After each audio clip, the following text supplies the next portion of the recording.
श्री कृष्ण कहते हैं ये काम करने से सारे कर्म विलीन हो जाते हैं। नमस्ते दोस्तों, हिंदी बुक्स टीवी में स्वागत है। अनासक्ति और वीतराग जैसे कुछ शब्द गीता का मूल उपदेश हैं, जबकि आसक्ति और विरक्ति दो ध्रुव हैं। अनासक्ति का मतलब इन ध्रुवों को पार करना है। इसी तरह वीतराग न तो राग है और न ही विराग, लेकिन दोनों से परे है। ये ध्रुवताएं और कुछ नहीं बल्कि अहंकार की झलक है, और एक अहंकार को छोड़ देने पर व्यक्ति सभी द्वंद्वों को पार कर जाता है। यह अवस्था और कुछ नहीं बल्कि मुक्ति है।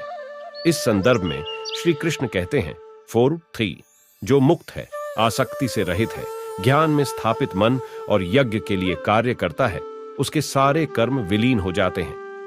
मैं, हमारी संपत्ति, दोस्त और दुश्मन, पसंद और नापसंद और विचार तथा भावनाओं के साथ पहचान है। उन्हें छोड़ने से अस्थायी शून्यता आती है, जिससे दर्द, भय, क्रोध और आक्रोश पैदा होता है।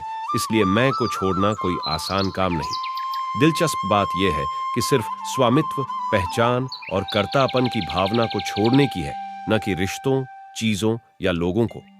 मुक्ति तभी आती है जब हम इस सूक्ष्म अंतर को जान लेते हैं। जिस व्यक्ति ने मैं का त्याग कर दिया है, उसके सभी ने। स्वार्थ कर्म यज्ञ के अतिरिक्त और कुछ नहीं है। यज्ञ का शाब्दिक अर्थ एक अग्नि अनुष्ठान है, जहां अग्नि को आहुति दी जाती है। यहां इसे बलिदान या देने और लेने के लिए एक रूपक के रूप में इस्तेमाल किया जाता है। हम आग को आहुति देते हैं, जो बदले में हमें गर्मी देती है, जो खाना पकाने, पानी को तरल रूप में रखने और शरीर के तापमान को बनाए रखने जैसे उद्देश्यों के लिए जीवन में आवश्यक है। मानव शरीर की क्रिया एक यज्ञ की तरह है, जिसमें एक अंग देता है और दूसरा लेता है, और वे सभी अन्योन्याश्रित हैं।